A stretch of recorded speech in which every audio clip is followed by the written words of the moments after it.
तो बहुत सारी बातें हो रही हैं जहां तक बराक ओबामा की इस यात्रा का सवाल है। आज हम बिजनेस पर कंसंट्रेट करेंगे। व्यापार व्यवसाय दुनिया से चलती है।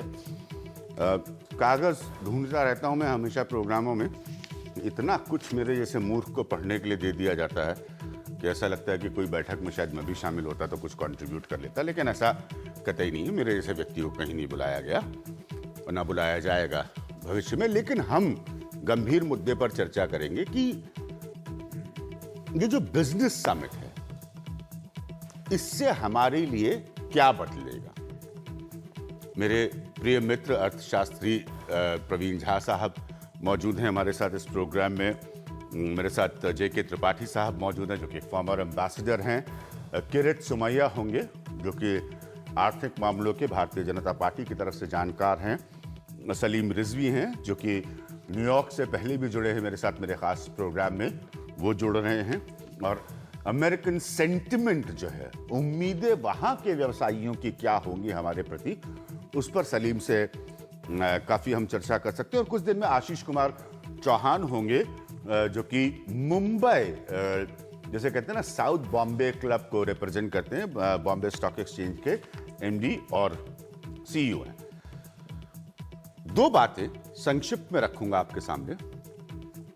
पहली ये कि मार्केट के उतार चढ़ाव का जहां तक सवाल है, भारत ने एक ऐसा समय देखा, खासतौर से 2005 से लेकर 2007 के बीच का, जो 2008 के इकोनॉमिक ग्लोबल डाउनटर्न जिसे कहते हैं, आर्थिक मंदी का जो दौर था, उससे पहले का समय था, जिसमें एक बात स्पष्ट थी कि जब अमेरिकन मार्केट्स बेहतर कर रहे थे तो बहुत सारे भारत के नए सेक्टर्स में पैसा आया। और उसके बाद से हम सब जानते हैं कि 2008 की तस्वीर ने सबको बदला। लंबा वक्त गुजर चुका है, हम 2015 में हैं। एक बात बहुत साफ समझ लीजिए कि पूरी तरह अमेरिका अपनी आर्थिक तकलीफों से नहीं उबर पाया है। पूरी तरह बदली हुई दुनिया की अर्थव्यवस्था में चाइना एक बड़ी ताकत बनकर उभर चुका है। ऐसे में जो प्रधानमंत्री मोदी बोल रहे हैं और जो प्रेसिडेंट ओबामा बोल रहे हैं, ये धरातल पर क्या शक्ल लेगा, हम इस पर चर्चा करेंगे। मैं सबसे पहले सलीम रिजवी के पास जाना चाहता हूं। सलीम, पॉइंट यह है कि बराक ओबामा अपने मुल्क में भी आर्थिक नीतियों को लेकर एक समय में बहुत क्रिटिसाइज हो चुके हैं, उनकी आलोचना हो चुकी है। मैंने न्यूक्लियर डील के मसले पर आपसे यह प्रश्न पूछा था कि क्या उनके प्लेयर्स जो हैं अब वो ज्यादा तेजी से भारत आना चाहेंगे, बाकी मसलों पर भी क्या उनके प्लेयर्स ज्यादा तेजी से भारत आना चाहेंगे। सलीम जी विज्ञान बिल्कुल। यहाँ पर आप जानते हैं कि अमेरिकन बिजनेस जो है वो अमेरिका जो पूरा गवर्नमेंट भी है, ओबामा साहब का भी एडमिनिस्ट्रेशन है, वो भारत को एक बहुत बड़ा बाजार के रूप में भी देखता है। और इस हिसाब से यहाँ का बिजनेस जो है राष्ट्रपति ओबामा की इस विजिट से भी यही उम्मीद लगाए बैठा है कि वहाँ के बाजार का कितना हिस्सा, कितना व्यापार यहाँ के बिजनेस को मिलेगा। और आपने देखा है कि राष्ट्रपति ओबामा अपनी जो बातचीत है, अपने भाषणों में बराबर जिक्र करते रहते हैं कि किस तरह कितनी नौकरियां मिलेंगी और कितनी अमेरिकन जॉब्स क्रिएट होंगी। तो ये बहुत ही लुक्रेटिव नजर आता है यहाँ के बिजनेस को, भारत का जो पूरा बड़ा बाजार है। तो अभी भी वो उम्मीद बरकरार है, क्योंकि बीच के रिश्तों में आर्थिक तनाव का भी दौर रहा है भारत और अमेरिका को लेकर, इसमें कोई दो राय नहीं है।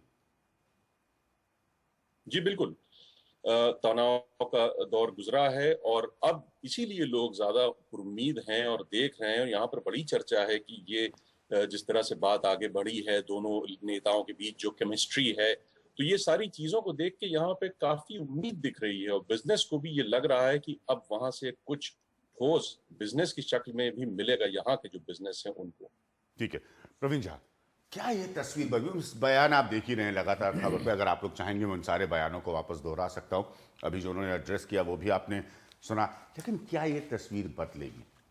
देखिए मेरे हिसाब से आर्थिक तौर पर, और मैं अपनी बात को दोहरा रहा हूँ, सबसे खुशनुमा दौर 2005 से 2007 और 8 तक के शुरुआत में था, उसके बाद दुनिया बदली, अमेरिका बदला, अर्थव्यवस्थाएं बदली, और तब से उतना खुशनुमा दौर नहीं रहा। नहीं नहीं, निश्चित तौर पे। और स्थिति जो है उसमें कोई बहुत सुधार नहीं आया है वैश्विक अर्थव्यवस्था का, जहाँ तक हिसाब है। ठीक है। यहाँ तक कि जो तथाकथित इमर्जिंग मार्केट्स और इकोनॉमीज हैं उन पे भी काफ़ी प्रेशर है। हम जानते हैं कि चीन और भारत जो पिछले 40 वर्षों से दो सबसे तेज़ रफ्तार से चलने वाली अर्थव्यवस्थाएं रही, जहां तक सकल उत्पाद में वृद्धि का सवाल है, इन दोनों पे काफ़ी प्रेशर है। चीन जो है 7, 7.5, 6.5 के बीच में झूल रहा है। भारत की भी स्थिति 5 के आसपास है। और बाकी जो यूरोप की स्थिति है काफ़ी गंभीर है। जहां तक यूएस का सवाल है उसमें थोड़ा सा इम्प्रूवमेंट जो है वो दिखाई दिया है, लेकिन वो भी ऐसा नहीं है कि जो बहुत आश्वस्त करने वाला हो। 2 दिन पहले जब स्टेट ऑफ द नेशन पे चर्चा हो रही थी यूएस में, ओबामा साहब ने जब वो भाषण दिया, तो उसके बाद जो कई डेमोक्रेट्स थे वो कह रहे थे कि भाई जहाँ तक हमारी बड़ी चिंताएं हैं, मसलन यूथ अनएम्प्लॉयमेंट और इस सब तरह की समस्याएं जो हैं, उसमें कहीं से कोई प्रगति होती नहीं दिखाई दे रही है। कुछ हल्का सा एक समझिए कि स्थिति कुछ ऐसी बनी है। बात है। तो एक समय में मैंने वहां के अखबारों में यूएस में साफ साफ देखा कि साहब उसको सब प्राइम इकोनॉमी कहने लगे थे लोग, जिस तरह के क्राइसिस से अमेरिका गुजरा। तो ऐसी स्थिति में ये जो अमेरिका की स्वयं की स्थिति है कोई बहुत अच्छी नहीं है। और भारत में अमेरिका चाहता क्या है, तो वो बहुत एक महत्वपूर्ण सवाल है। तो जैसा सलीम जी ने कहा कि एक तो यहाँ मार्केट, मूल चीज ये है कि भारत को एक बड़े जबरदस्त मार्केट के तौर पे देखा जाता है। बाकी चीजें जो खुशनुमा माहौल आप बना रहे हैं कि हम भारत की मदद करेंगे और हम साथ साथ चलेंगे और इत्यादि इत्यादि, लेकिन जो प्राइम इंटरेस्ट है अमेरिका का वो ये है कि भारत में जो एक मार्केट की संभावना है, जो भी है 5% पे भी तो हम बढ़ ही रहे हैं, तो कैसे चीजों को उनके पक्ष में किया जाए। और इसमें खास करके जो इंटेलेक्चुअल प्रॉपर्टी राइट्स और जो फार्मा सेक्टर में जो चेंजेस करने की बात कही जा रही है, जिसमें कि आप उसके माध्यम से दवाइयों का मार्केट आप कैप्चर कर सकते हैं, तो मिला जुला के जो सबसे महत्वपूर्ण चीज जो है सब्सटेंस के लिहाज पर मैं देखता हूं पिछले 2-3 वर्षों में फोकस इस पे रहा है। बातचीत करने को तो पिछले 6 महीने में अगर हम देखें तो 40 के आसपास जो है समझौते, हर महीने 2-4 समझौते हो रहे हैं, जिसमें कि भारत और अमेरिका शामिल है।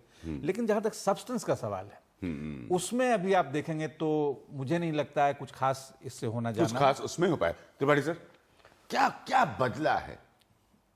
कब से? अभी मोदी जी के नहीं, 2008 से लेकर अब तक में, जिससे कि उस दौर में जो कि अमेरिकन मार्केट एक तकलीफ से गुजर चुकी है, उनकी अपनी आर्थिक तकलीफें बदल नहीं पाई हैं। हमें देगा क्या या दे क्या रहा है? बयानबाजी से मैंने कहा, स्टेटमेंट्स बहुत सुन लिए हमने, हमें देगा क्या अमेरिका, हमसे चाहता क्या है?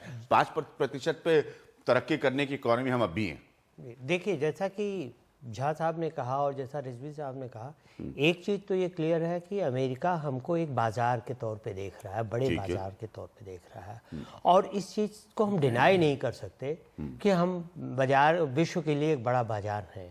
लेकिन अब उसमें यह है कि अगर वो परसेप्शन अमेरिका का है तो उस परसेप्शन के रहते हुए, उस परसेप्शन के बावजूद हम अमेरिकन टेक्नोलॉजी ट्रांसफ़र से या अमेरिकन उससे कितना अपने लिए पा सकते हैं, ठीक है, ये ज़्यादा महत्वपूर्ण हो जाता है। ये जो इन्होंने कहा, इसमें 2-1 चीज़ें हमें लग रही हैं कि एक तो जैसे ओबामा ने कहा development of new technology, next generation trains, roadways, ports etcetera etcetera. अगर हमारे इंफ्रास्ट्रक्चर के लिए कुछ हो जा रहा है तो वो हमारे लिए एक बहुत बड़ी बात होनी चाहिए, अगर वो वाकई यथार्थ की धरातल पर पहुंचती हैं ये बातें। क्योंकि अमेरिका का ट्रैक रिकॉर्ड अपनी टेक्नोलॉजीज शेयर करने में, बात करने में बहुत अच्छा है, लेकिन उसको वास्तविकता में शेयर करने में बहुत अच्छा नहीं है जी, क्योंकि उनकी ताकत है, उनका टेक्नोलॉजिकल एडवांसमेंट। तो कोई अपनी ताकत बहुत आसानी से दूसरे को नहीं देता है। कभी नहीं दिया उन्होंने, कभी नहीं दिया, हकीकत ये कि कभी नहीं दिया उन्होंने। सही बात है, 20 साल 30 साल पुरानी सही बात है। न्यूक्लियर टेक्नोलॉजी और वो ताकत उनकी 30 साल पुरानी टेक्नोलॉजी पर है। और ये जो ट्रेड बढ़ाने की बात है कि $2 बिलियन फॉर रिन्यूएबल एनर्जी और $1 बिलियन की फाइनेंसिंग फॉर अदर इंडस्ट्रीज, ये चीज़ made in India sort of thing, ये चीज़ें जो हैं, लेकिन कब कहाँ तक यथार्थ में आएंगी और इसके साथ कंडीशंस क्या? इन सब के लिए 2 बहुत खास मेहमान हैं हमारे साथ। किरीट सोमैया बहुत आर्थिक मामलों के जानकार है भारतीय जनता पार्टी के। किरीट, और हमने एक कार्यक्रम किया था। मेक इन इंडिया के समय मुंबई में वर्ली सी फेस पर तब भी मैंने कहा था कि ये जो मोदी जी का मेक इन इंडिया का नारा है तो उसको किस स्तर पर हम तब्दील कर सकते हैं। और आशीष कुमार चौहान है जो कि सीईओ हैं बॉम्बे स्टॉक एक्सचेंज के और एमडी हैं और ख़ास उन मुलाकातों में रहे हैं जो जब न्यूयॉर्क में और वाशिंगटन में प्राइम मिनिस्टर मोदी थे तब भी आशीष साथ में थे और ओबामा साहब के साथ भी इन मुलाकातों में साथ में रहे। किरण सुमाया, पहले आपको समय दूंगा। अमेरिका का एक ट्रैक रिकॉर्ड है, तकनीक अपनी वो बड़ी स्वाभाविकता और आसानी से शेयर नहीं करता, वो उसकी ताकत है। न्यूक्लियर टेक्नोलॉजी पे कोई चर्चा नहीं हुई क्योंकि आज नहीं, क्योंकि वो टेक्नोलॉजी 30 साल पुरानी है। क्यों करेगा अमेरिका हमारे साथ ये सहयोग?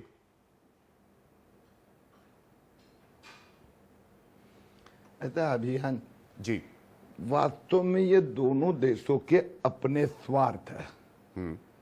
मैं मेक इन इंडिया की बात करूंगा, वो इंडिया की मार्केट के प्रति देखेगा। मैं ये सोचूंगा इंडिया अमेरिका की मार्केट भी टैप करेगा। और मैं जो बातें कर रहा हूं ये वास्तविकता है। आप मुझे कहिए सर्विस सेक्टर में 15 साल पहले, 20 साल पहले भारत विश्व का बैक ऑफिस बन सकता है, ऐसा कभी हमने सोचा था क्या? आज हम आईटी में, आईटी सर्विस में, ठीक है ना, चाइना या दूसरे कंट्रीज भी आए होंगे, लेकिन कितना बड़ा एक्सपोर्ट है हमारा। तो उसी प्रकार से आज हिंदुस्तान में हम दो प्रकार के विचार कर रहे हैं। मोदी सरकार क्या, एक पहला विचार make in India and made in India. Make in India का अर्थ यह है कि अमेरिका, चाइना में, क्या अमेरिका की कंपनी दूसरे देशों में लागत, वहां पर बड़े प्लांट खड़े करके वहां पर मैन्युफैक्चरिंग करके वो वहां से दूसरे देशों में एक्सपोर्ट करते हैं। हमने उन्हें यह कहा कि भाई आप मेक इन इंडिया यानी हिंदुस्तान में आप इन्वेस्टमेंट करिए, आपका प्लांट लगाइए, हम उससे सहायता करेंगे। उसमें तो जो भारत में इंपोर्ट हो रहा है वो भारत में आप दीजिए और भारत से दूसरे देशों में एक्सपोर्ट कीजिए। That is make in India. ठीक है। दूसरी बात है मेड इन इंडिया कि भैया हिंदुस्तान अगर सर्विस सेक्टर में लो कॉस्ट आपको सर्विसेज दे सकता है तो मैन्युफैक्चरिंग सेक्टर में भी लो कॉस्ट टेक्नोलॉजी बेस्ट, लेकिन कॉस्ट कम, ये कर को आपको हम कम दाम में मैन्युफैक्चरिंग चीजें भी दे सकते हैं। अभी कोई मेरे मित्र कहते हैं कि भाई भारत एक बहुत बड़ी बाजार है। मुझे कहिए आज अगर भारत का मध्यम वर्ग 25% से आगे चला गया तो दिस इन वे डेवलपमेंट। मेरे पास आज भी 25+ बीपीएल है। अगर मुझे ऊपर लाना है उनको तो देश में ग्रोथ रेट 8% मेंटेन करना पड़ेगा और वह मेंटेन करना होगा तो इंफ्रास्ट्रक्चर यानी बिजली, सड़क, पानी। अभी बिजली, सड़क, पानी में मुझे ज्यादा निवेशक चाहिए, इन्वेस्टमेंट चाहिए। वो अमेरिका से आए या यूरोप से आए, कहीं से भी आए, अगर मेरे देश में वो इंफ्रास्ट्रक्चर, कोर सेक्टर, फिर वो न्यूक्लियर से लेके जो भी कोई में वो पैसे लगाता है तो मैं स्वागत करूंगा। अभी उससे उसका फायदा होगा ना, लेकिन मेरा भी तो होगा फायदा।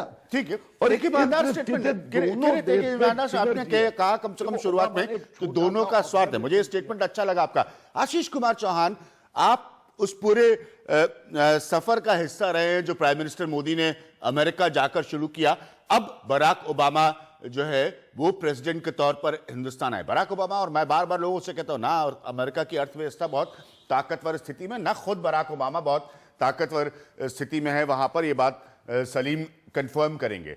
क्या मैं उम्मीद करूं आपकी मार्केट में जादू हो जाएगा? क्या उम्मीद करूं? देखिए, एक बात तो स्टॉक मार्केट की है और दूसरी बात है भारत में क्या असर होगा। आप मैं स्टॉक एक मार्केट बात याद आशीष, रखना मैं कि पूछ रहा हूं, जो मैं अमेरिका क्या भले भी- उम्मीद करूं कि बाजार में जो बाजार ढुलमुल नजर आता है कभी कभी, उसको पॉलिटिकल डिसीजन मेकिंग कंफ्यूज करती है, जो सेंटिमेंट में पर चलता है, उसमें क्या जादू होने वाला है? नहीं, आई थिंक एक आप हिस्ट्री पे नजर डालेंगे, इतिहास पे, तो एक जियोपॉलिटिकल इशू है जो अभी करंटली चल रहा है। चाइना को कंटेन करने की बात चल रही है। चाइना एक बड़ी शक्ति के रूप में उभर के आ रहा है और उनका एक एग्रेशन भी है। तो उसके सामने अमेरिका को, यूरोप को एक और जापान को एक देश, ऐसे देश की जरूरत है जो उससे भी बढ़िया हो सके। तो उनकी भी एक जरूरत है, हमारी भी एक जरूरत है कि हमको यूज करके कोई हमको ऊपर लाता है तो क्यों नहीं आना चाहिए। दूसरा एक चीज है, इतिहास पे नजर डालें तो किरीट सुबाया की उस ईमानदारी के बयान से इत्तेफाक रखते हैं कि स्वार्थ है, दोनों तरफ का स्वार्थ है। अगर स्वार्थ एक दूसरे का फायदा करा सकता है तो ये स्वार्थ बुरा नहीं है। आशीष, हाँ, मैंने 2 दिन पहले भी कहा था कि कोई भी रिलेशनशिप एक चीज पे नहीं चल सकती है कि भाई आप ही मुझे देते रहो और मैं लेते ही रहूं।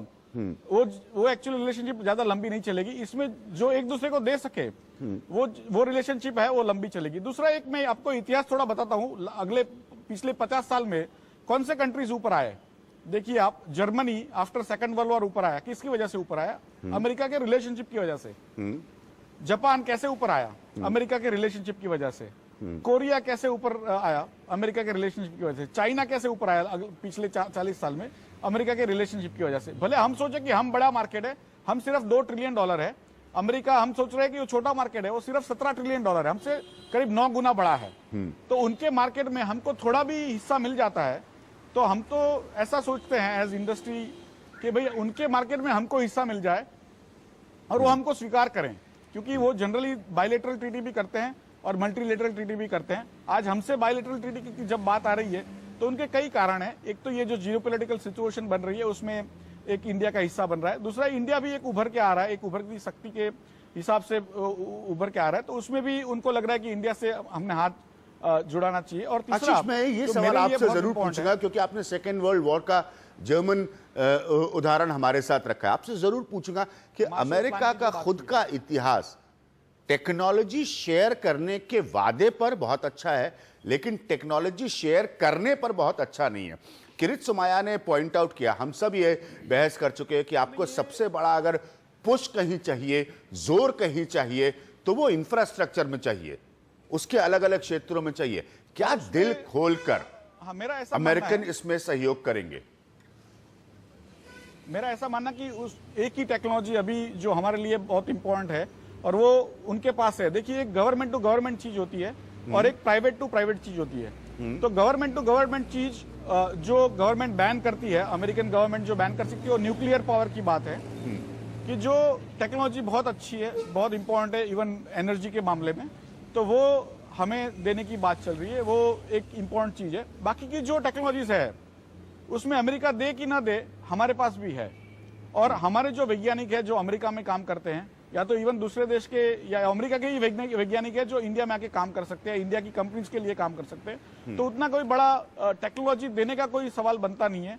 आज भारत की सरकार भी बहुत कम सरकार के हिसाब से प्रोड्यूस करने वाली है। अमेरिका में तो गवर्नमेंट ज्यादा प्रोड्यूस करती ही नहीं है।